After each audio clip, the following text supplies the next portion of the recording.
Welcome to this explainer. You know, the next time you step outside, your view of the natural world might just completely change. We're diving into a really fascinating philosophical concept from the first word of the Rosalia Noor. It's this idea that nature possesses a hidden language, and it's actually speaking to us all the time, even if we haven't quite realized it yet. Let's get right into it. Trees say Bismillah. Okay, if you're hearing that statement for the very first time, your immediate reaction is probably a pretty healthy dose of skepticism, right?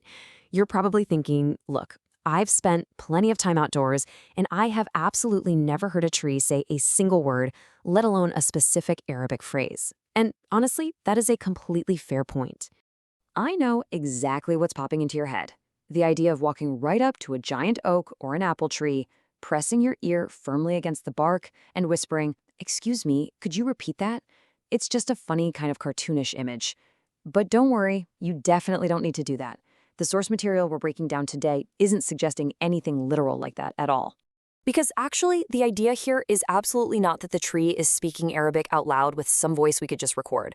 Instead, the first word gives us a totally different framework. It reads what the tree actively does as its own kind of language.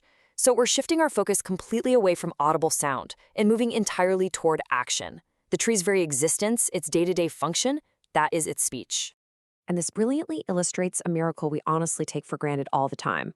Think about the dull, lifeless inputs going into the ground. You've got mostly colorless water pulled from the dirt, some basic minerals, and sunlight.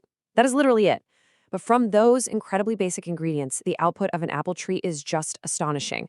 Suddenly, hanging on its branches, you have these red, sweet, fragrant, juicy apples that are perfectly packed with complex nutrients.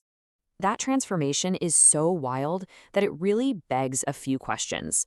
Like, if we were to play along for a second and humorously interview the tree about this amazing biological alchemy, what would happen?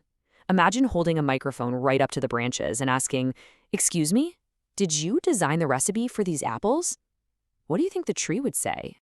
Silence. Complete silence. Not even the rustle of a leaf in response. But what if we pushed a little further in this imaginary interview? What if we asked the tree, okay, well, did you calculate the precise sugar levels required to make this taste so sweet? Or, hey, did you consciously choose that perfect, vibrant red color just to make it appealing to us? Still no comment. Nothing at all. As our source humorously implies, it's almost like the tree's media team advised it not to answer any of our questions. It simply cannot explain the incredibly complex chemistry it's performing. So, here is the crucial paradox we need to unpack. This tree produces something incredibly ordered, incredibly complex, and perfectly suited for our consumption. But it does all of this without possessing any conscious knowledge of what it's actually doing. I mean, the tree doesn't know what an apple is, it doesn't know what sugar is, and it certainly doesn't know what you are. Yet, it flawlessly produces the fruit every single season. To really help us wrap our minds around this paradox, the first word uses a brilliant analogy. It describes trees as being like servants carrying trays.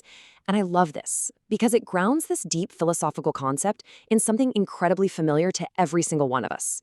Just think about being at your favorite restaurant. The waiter brings a delicious plate of baklava right to your table, right? Well, the tree extends its branches to offer you apples in the exact same way. Now, when the waiter hands you that dessert, they don't claim, "I created this sugar at the atomic level." We know they merely carried what was already prepared in the kitchen. In that exact same way, the tree brings us apples, but it doesn't create them through its own independent power. It completely lacks the consciousness and the capability to assemble atoms into fruit. In both of these cases, the waiter and the tree, they aren't claiming ownership of the magnificent things they're presenting to you. They merely act as carriers of gifts that were clearly prepared by a higher, hidden source of knowledge and power. The tree, ultimately, is simply the delivery mechanism. And this completely elevates our understanding of what it actually means to speak. This right here is the absolute core of our explainer today. You see, the tree communicates profoundly through what is called the language of its condition. It speaks through its very state of being, its absolute dependence on the elements, and its total inability to claim ownership over the magnificent fruit that appears through it.